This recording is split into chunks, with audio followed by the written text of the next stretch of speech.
Hi, guys, and welcome back to the filler building series.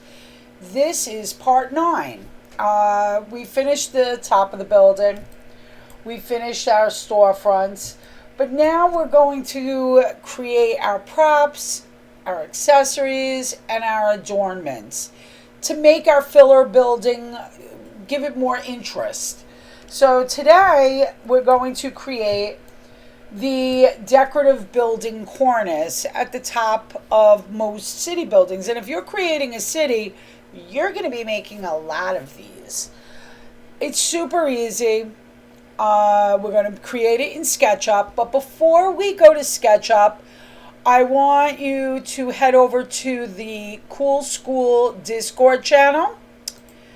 And on the left hand window, click Filler Building. And in the middle window, all the way down at the bottom, upload textures for props. And we're going to concentrate on these two textures today. So we're going to upload our cornice profile and our cornice texture. And when you're done uploading them, we'll head over to SketchUp and get started. Okay, so we are in SketchUp. Let's click on our guy, tap delete on the keyboard, get rid of him. And now we're going to come up to our shapes tool. And we're going to left click and drag a box flat mesh plane. We're going to grab our push pull tool. And we're just going to give this a little thickness, not much. We just want to add an image to the top plane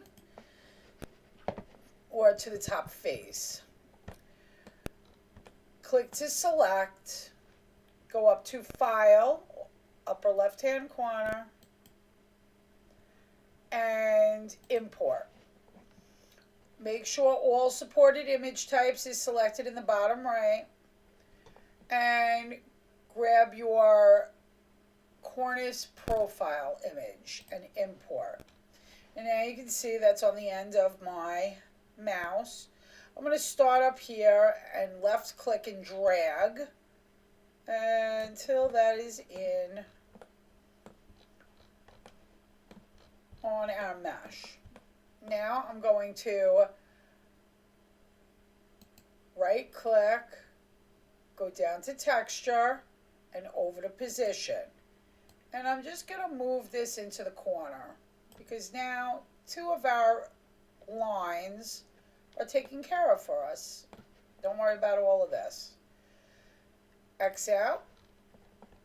We're going to start with cutting the straight edges of this profile. So make sure your face is selected. Come up to the line tool, which is the pencil.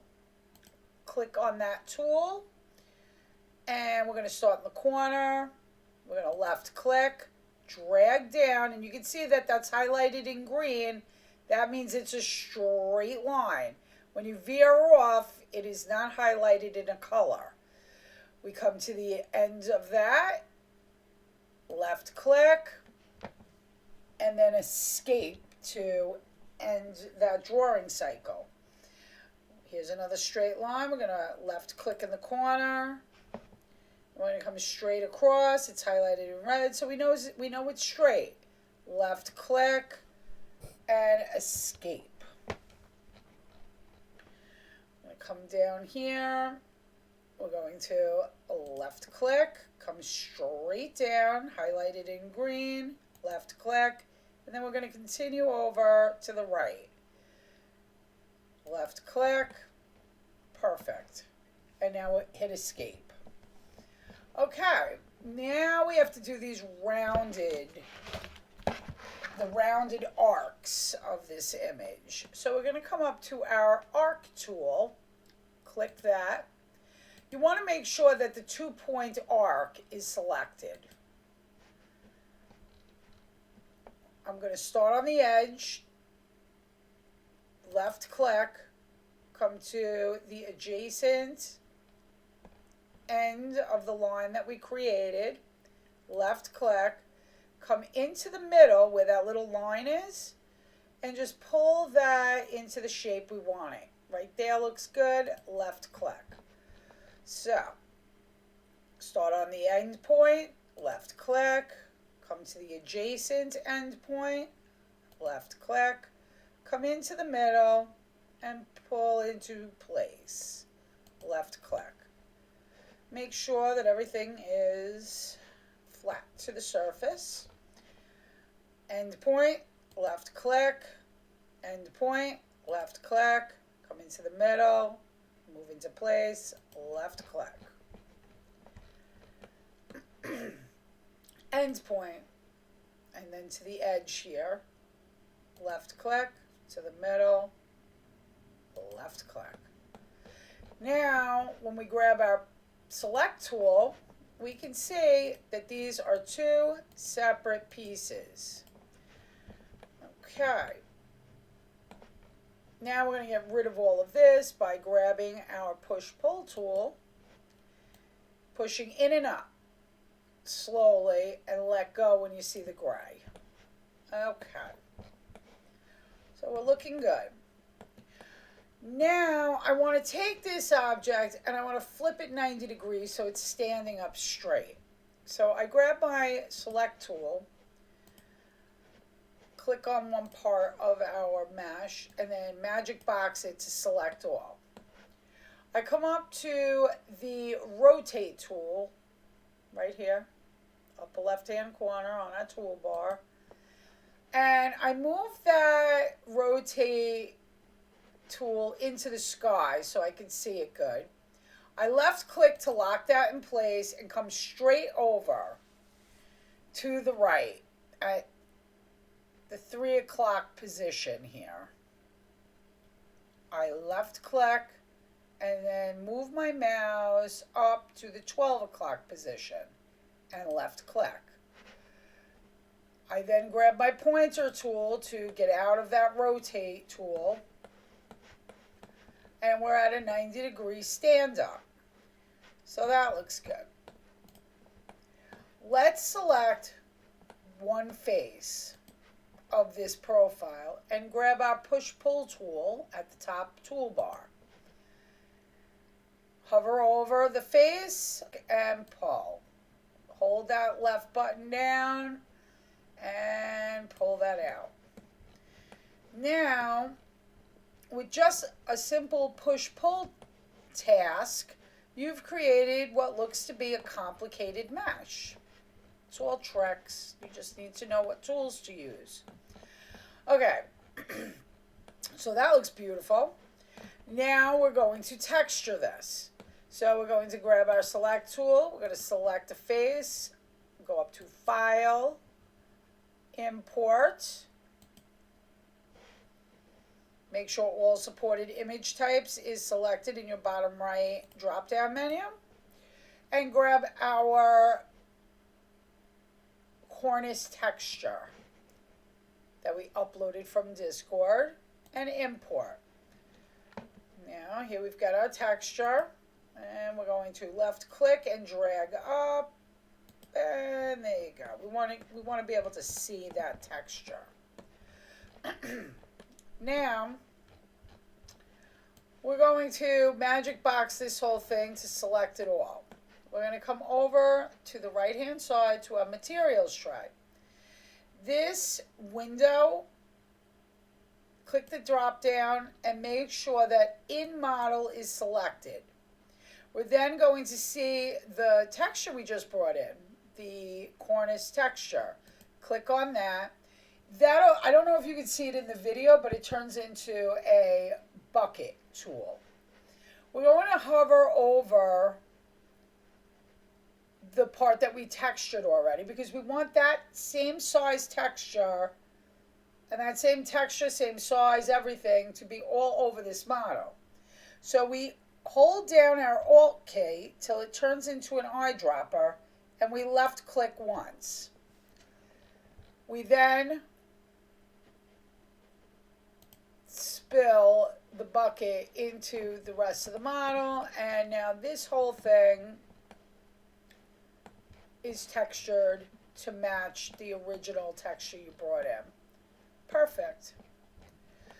While it's all selected, and if it's not, magic box it again to select all, go up to edit and make group. This way, when I go to make the teeth of the cornice, they don't stick to this model. So we're going to make the teeth now. We're going to come up to our shapes tool, and we're going to draw a nice healthy rectangle. And then we're going to come to our push pull, and we're going to pull that out. Okay, that looks good. We're going to magic box this rectangle to select all, and we're going to come back over to the right to our materials tray and click that cornice texture till we see a paint bucket. We're then going to roll over what we've already got textured, hold down the Alt key, left click, and then paint bucket that into our tooth. While it's still all selected, we're going to come up to edit and make group. Now these are both now two separate entities. All right, so let's move our tooth into place. We're going to come up and grab our move tool, and we're going to roll over just this corner here, and we're going to bring it up. And we're going to bring it in. We're now going to come up to our scale tool, the box with the arrow coming out the corner. We're going to roll over this middle handle, lime green handle, and just bring that up. You know how to resize things. I don't think I really have to get too explicit in resizing. Okay, X out of that. Now we're going to grab our move tool again, and we're going to copy this tooth. We roll over, we flow over the box, hold down the control button and left click once and move over, move your mouse over. And what I want to do, I want to bring this box all the way down to the other end.